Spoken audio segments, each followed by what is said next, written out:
공동체 안에 또 이 팬데믹의 상황으로 인해서 이 절망적인 상황이 쉽게 끝나지 않고 계속되는 것처럼 소망이 없는 것처럼 보여져요. 그러나 이 지점에서 저는 역설의 은혜를 한번 생각해 보게 되었어요.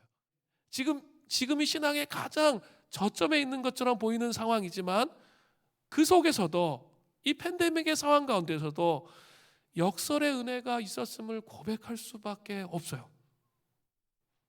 예배가 그렇게 막 코로나로 인해서 막 어려움들이 그렇게 많았는데, 물론 제가 코로나 걸리긴 했지만 한 번도 예배가 안 드려진 주가 없었어요. 또 줌으로 소그룹 하시면서 답답하시고 유튜브로 설교 들으시면서 답답하시고 그러실 거예요. 그런데 반대로 생각해 보면 오히려 이 공동체의 소중함을 깊이 생각해 보는 시간이 되지 않았냐라는 거예요. 역설의 은혜로. 또 제가 이 3년 동안 계속 강조했던 거 아마 귀에 못이 박혔을 거예요. 그리고 어떨 땐 짜증이 나실 거예요. 왜냐하면 이렇게 말씀 보셔야 된다, 제가 기도해야 된다, 이거 정말 많이 말씀드렸어요. 그죠? 계속 말씀을 드렸어요. 근데 한번 잘 생각해 보세요. 코로나 이전에는 공동체가 있죠. 버팀목이 되지는 거예요. 상태가 나빠도 수련회 가면 회복할 수 있잖아. 근데 자, 코로나가 딱 터졌어요. 소그룹 할 수 있어요? 없죠. 또 수련회 갈 수 있어요? 없어요. 그러면 이제 거기에서 민낯이 다 드러나는 거죠. 나의 영적 상태가 어떤 건지. 이렇게 공동체를 통해서 어떻게 보면 자율적인 게 아니라 강제적으로 주어지는 상황이잖아요. 그걸 통해서 이렇게 회복할 수 있었는데 이제는 그런 게 없는 거예요. 그리고 결국은 어떻게 되죠? 개인적인 영성에 다 맡겨지잖아요. 그러니까 말씀을 읽지 않으면, 진짜 기도하지 않으면 신앙생활하기 힘든 시대가 됐어요. 자기가 그 말씀을 읽으면서 하나님이 어떻게 나를 바꿔가시는지 경험하지 못하면 제대로 된 신앙생활 못해요. 근데 그렇게 가야 근데 이제 건강한 거예요. 하나님을 깊이 만날 수 있게 되도록 그렇게 역설의 은혜를, 사실은 오히려 이 코로나 시대에 더 말씀 보고 기도하며 씨름했던 그 과정들이 훨씬 더 많았잖아요.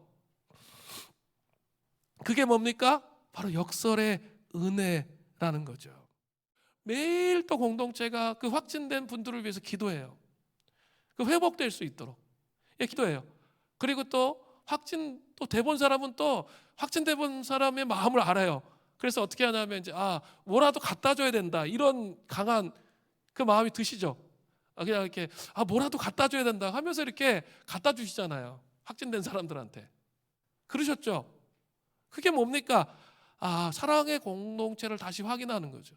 이 코로나 분류의 시대에 많은 사람은 그렇게 살아가고 있지만 우리는 오히려 역설적이게도 코로나에 걸렸음에도 불구하고 그런 일들이 계속 일어나고 있는 거예요.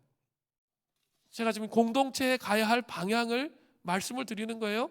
집행유예를 지금 선포한 거예요.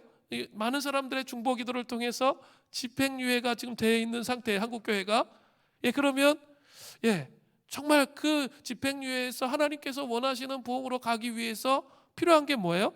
지금 이 사순절의 금식의 씨름을 통해 우리 삶에 죽어있는 혼의 부분에 잠들어 있는 부분을 깨우는 거예요. 그걸 깨뜨리는 거예요. 또한 지금 팬데믹의 상황의 가장 저점에 머물러 있는데 역설의 은혜로 나아가기 시작해야 된다는 거예요. 그것이 공동체적으로 확산되어지면 이 공동체의 부흥으로 나아갈 수 있게 된다는 거죠.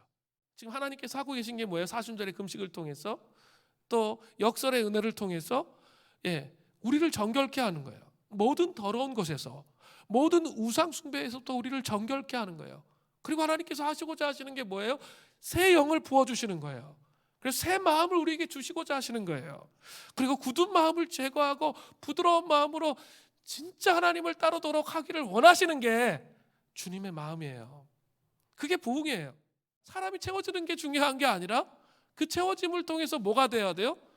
이 마지막 시대를 살아나갈 수 있는 그리고 하나님의 음성을 들을 수 있는, 그래서 이렇게 마음이 흔들리지 아니하는, 그러니까 세상 사람들이 얘기하는 불신하는 대로 흔들리는 그런 사람이 아니라 하나님을 정말 높여드리고 하나님 중심의 삶을 살아갈 사람들이 필요한 거예요. 그 사람들이 뭘까요? 군대예요. 근데 그 큰 군대가 일어나게 하시겠다는 거예요. 나약해지면 안 돼요. 맨날 이게 어떻게 하나님의 음성 듣지? 이런 식의 수준의 신앙생활을 하면 안 돼요. 성경 많이 읽었잖아요. 그러면 성경 읽기 시작하면 매일은 아니어도 감각적으로 와요. 말씀을 읽을 때 저도 그래요. 매일도 오는 게 아니에요. 근데 말씀을 읽을 때 이거 정말 하나님께서 나한테 말씀하시는 거구나. 성경을 자꾸 읽으세요.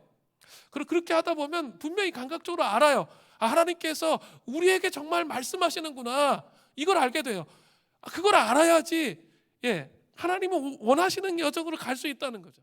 공동체의 방향성을 말씀을 드렸어요. 제가 묵상했던 방향성 뭡니까? 혼의 부분에 죽어있는 부분을 깨뜨려서 십자가의 그 은총 안에 회복되는 것, 사순절의 금식을 통해서, 그리고 역설의 은혜로 아프고 힘든 거 그거에 집중하지 말고 역설의 은혜에 자꾸 묵상하면서 하나님의 보응을 기다리는 거예요. 그래서 그 집행유예 가운데 지금 우리가 진짜 하나님 앞에로 온전히 다 돌아가는 그런 은총과 은혜가 있기를 바랍니다.